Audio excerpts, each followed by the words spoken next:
नमस्कार मित्रांनो, भाजप शिवसेनेच्या कोरघोडीने अजित पवार यांची कोंडी होत आहेत. काय आहे ही बातमी आपण सविस्तर या चॅनलच्या माध्यमातून बघणार आहोत.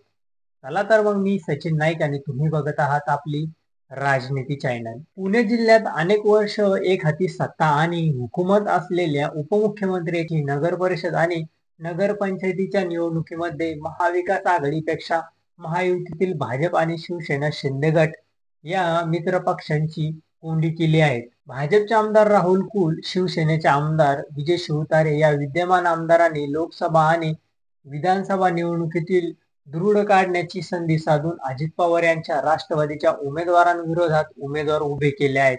माजी आमदारांपैकी काँग्रेसमधून भाजपमध्ये प्रवेश केलेले संग्राम धोपटे आणि संजय जगताप यांनीही अजित पवार यांना घेरले आहेत. बहुतांश ठिकाणी राष्ट्रवादी काँग्रेस, अजित पवार गट विरोधात भाजप आणि शिवसेना शिंदे गट या मित्र पक्षांनी कुरघोडी करून अजित पवार यांना पुणे जिल्ह्यात एकाकी पाडल्याचं चित्र निर्माण झालं आहे. अजित पवार यांनी नगर परिषद आणि नगरपंचायतीच्या निवडणुकीमध्ये अनेक ठिकाणी स्वबळावर निवडणुका लढवण्याचा निर्णय घेतला आहे.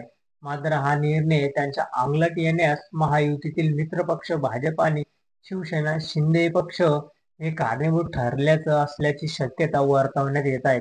अजित पवार यांची ताकद असल्याचे काही नगर परिषदा आणि नगरपंचायतीमध्ये भाजप आणि शिवसेना शिंदे गट यांनी एकत्र येत आणि अजित पवार यांच्या राष्ट्रवादी काँग्रेसला एकेकी पाडल्याचं स्पष्ट झालं आहे. बारामती नगर परिषदेत निवडणूक ही राष्ट्रवादी काँग्रेस अजित पवार आणि राष्ट्रवादी काँग्रेस शरद पवार या दोन्ही राष्ट्रवादीसाठी प्रतिष्ठेची झाली आहे.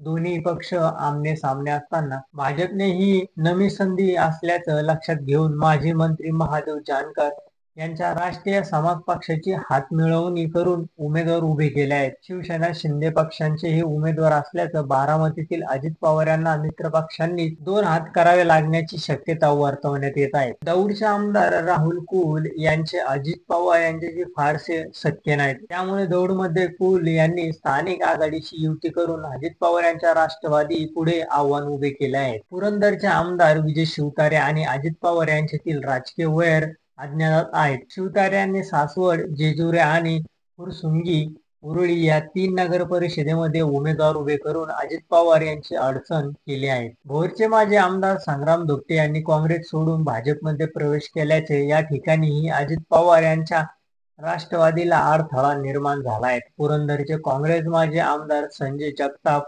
यांची सासवड आणि जेजुरी नगर परिषदेवर सत्ता आहे. या नगर परिषदेमध्ये आतापर्यंत भाजपला उमेदवार मिळाला नव्हता. मात्र जगताप यांनी भाजपमध्ये प्रवेश केल्यानंतर सर्व प्रभागामध्ये भाजपचे उमेदवार उभे केले आहेत.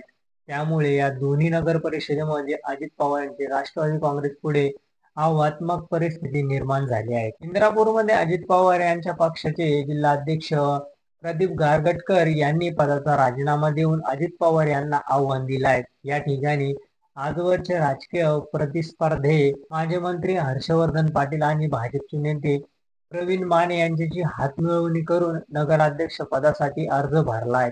त्यामुळे या ठिकाणी अजित पवार यांचे राष्ट्रवादी पुढे मोठं आव्हान पडलं आहे.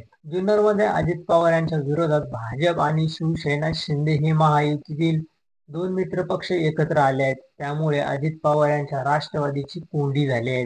शिरूरमध्ये महायुतीतील तिन्ही पक्ष स्वबळावर लढत आहेत. त्यामुळे अजित पवारांचे राष्ट्रवादी काँग्रेस कसं लागणार आहे. चाकणमध्ये नगराध्यक्षासाठी दोन्ही शिवसेना एकत्र आल्या आहेत. त्यांनी राष्ट्रवादी काँग्रेस अजित पवार पक्षाला एकेकी पाडला आहे. तर तुम्हाला काय वाटते हे आमच्या चॅनलच्या कमेंट बॉक्समध्ये नक्की कळवा आणि व्हिडिओ आवडला असेल तर चॅनलला लाईक आणि सबस्क्राईब करा. धन्यवाद.